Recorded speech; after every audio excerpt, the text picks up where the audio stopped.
스케이트보트는 굉장히 결혼 생활이 위태롭습니다. 원가족은 스케이트보트가 가족을 떠나서 막 자유를 찾고 자신의 자아를 찾고 행복을 찾는 것을 원치 않습니다.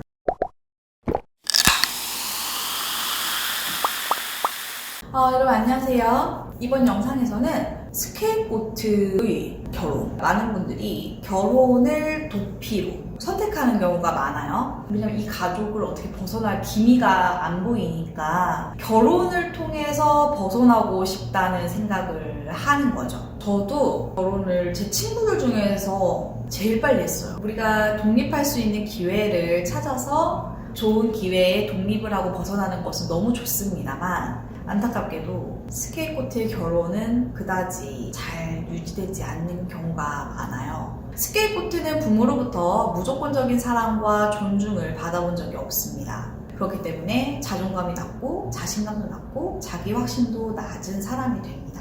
그러니까 내가 잘해야지만 사랑받을 수 있어.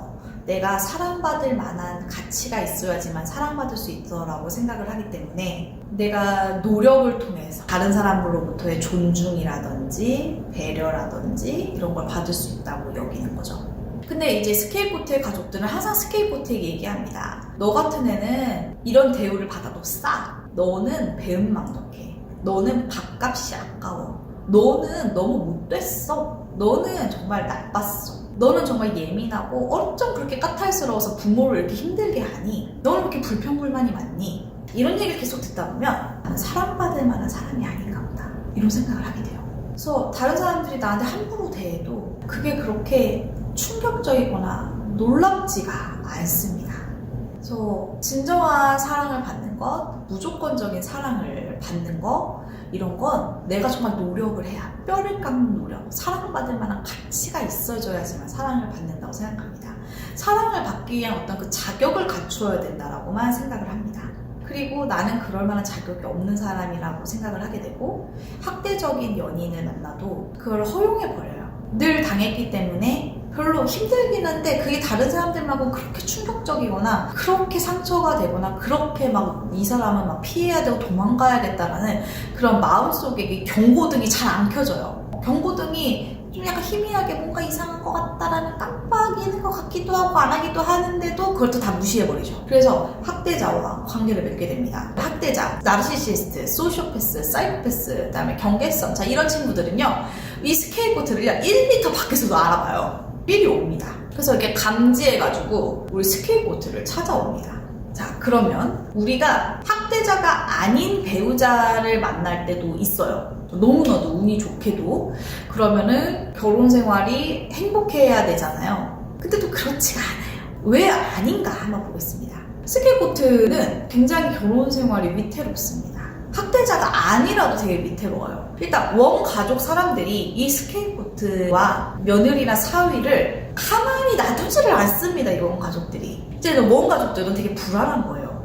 제가 결혼을 해서 우리를 떠났네? 쟤 우리 가족 이야기에 어디 가서 하는 거 아니야? 쟤 자기 남편한테 하는 거 아니야? 그리고 원가족은 스케이트보트가 가족을 떠나서 막 자유를 찾고 자신의 자아를 찾고 이렇게 가족들을 벗어난 그런 사람들과 만나서 행복을 찾는 것을 원치 않습니다. 놀랍게도 원치 않아요. 당연하게도 원치 않습니다. 그래서 스케이트보트와 며느리나 사위 사이에 불신의 씨앗을 이렇게 떨어뜨립니다. 박서방은 너무 인색해. 박서방은 남자가 너무 쪼잔해. 박서방은 너무 능력이 없잖니. 어떻게 니네 집 애들은 이렇게 싸구려밖에 못 입히니? 남편이 능력이 없으니까 애들이 불쌍하다야. 만날 때마다 배우자에 대한 흉을 받고 봅니다.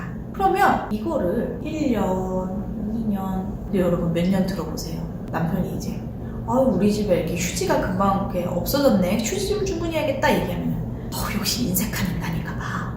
저 휴지 쓰는 것도 아까운 것 봐. 진짜 내가 어떻게 저런 쪼잔한 사람이랑 결혼했지? 생각이 드는 거예요. 그러니까 그 사람은 실제로 쪼잔할 수도 있고 그냥 아닐 수도 있어요. 그리고 좀 인색하더라도 그냥 그게 사람은 누구나 장단점이 있으니까 그냥 우리가 이렇게 허용해줄 수 있는 범위에서의 단점일 수도 있는데 그게 굉장히 크게 다가옵니다. 그래서 자꾸 싸우게 됩니다. 실제로 이 스케이트보트가 가족들이 만들어 놓은 이 불신의 씨앗, 이 불씨들 때문에 이 불씨가 자꾸 이렇게 막 툭툭툭툭 던지게 모여있다가 나중에 막 화르르 타오르는 거예요.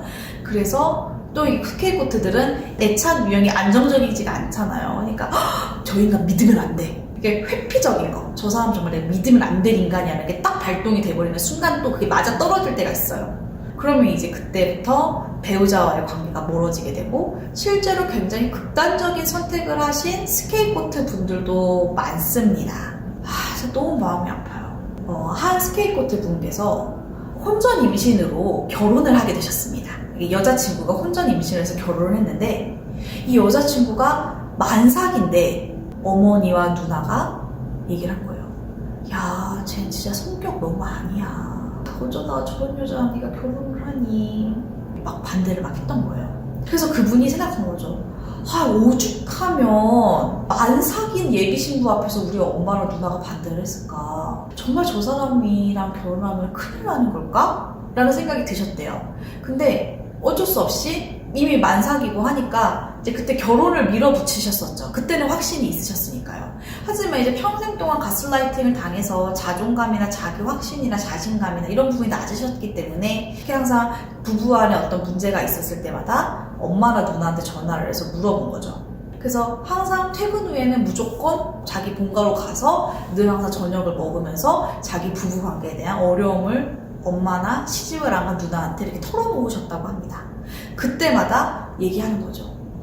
야, 걔는 진짜 싹수가 없잖니. 얘 세상에 내가 너네 집에 가가지고 반찬만 잠깐 놓고 가려고 하는데 그것도 얼마나 눈치를 줬는지 모른다 얘. 이러면서 내가 손주를 마음 편하게 보기를 하니 정말 어쩌다가 그런 막 싹수 없는 내가 저번에 들어와가지고 막 시대 갈기를 우습게 알고.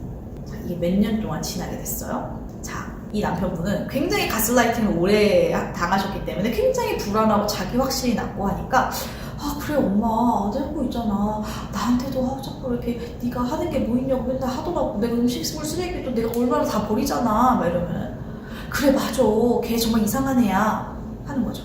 나는 자꾸 누군가로부터 이런 감정이나 나의 판단이나 생각을 확인받아야 되죠. 그죠? 가스라이팅을 오래 당하신 분들은. 근데 내 옆에는 항상 나르시시스들이 1분 대기처럼 대기하고 있는 거예요. 혹시 이거 뭐야? 긴가민가 하면은 그래 걔 나빴어. 걔 그때 막 그랬다더라. 이 불신의 씨앗이 점점 커집니다. 그래서 결국에는 극단적인 선택을 하게 되는 것이죠. 그래서 이분이 결국에는 이혼을 하고 다시 본가로 들어가셨습니다. 자, 그 다음에 어떤 일이 일어났을까요? 엄마와 누나가 다시 예전의 모습으로 돌아와서 이 남동생을 괴롭히기를 시작했는데 예전과 비교할 수 없을 정도의 강도의 학대가 시작되었습니다. 도망갈까봐 더 짓누르고 더 억누르고 더 옥죄면서 이분을 괴롭혔다고 합니다. 그래서 이제 이분이 생각이 난 거야. 내가 군대 갔다 오고 바로 해외에 이제 유학 갔다 오고 그리고 나서 내가 취업하고 이러느라 우리 엄마랑 누나가 어떤 인간이었는지 이제야 다시 생각이 난 거예요. 어렸을 때 그 사람들이 어떻게 했나 이제 와서 생각이 난 거예요. 그래서 얘기를 했죠. 아니 우리 가족들 때문에 내가 이혼도 나오고 도대체 이게 뭐냐 얘기하니까 가족들이 다 그 얘기하죠. 네가 선택해놓고 왜 우리한테 그래? 얘기한 거예요. 분이 이제 깨달았죠. 내가 스케이트보트였구나. 정말 깨닫고 다시 배우자에게 돌아가려고 했습니다. 근데 이런 걸 경험하지 않은 배우자분들이 이혼을 결정을 하고 이런 결정을 했다는 거는 정말 학을 떼거든요.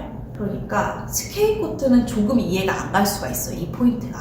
뭐냐면 나는 이런 전쟁 같은 정말 이 역기능적인 이 다이나믹 나는 이 속에서 30년, 40년을 살았어요. 나는 30년, 40년을 버텼어요. 근데 이러한 역기능 속에서 자라지 못하고 이거를 처음 본 배우자는 몇 년 만에 도망가요. 우리처럼 20년이고 30년이고 40년이고 안 버텨줘요.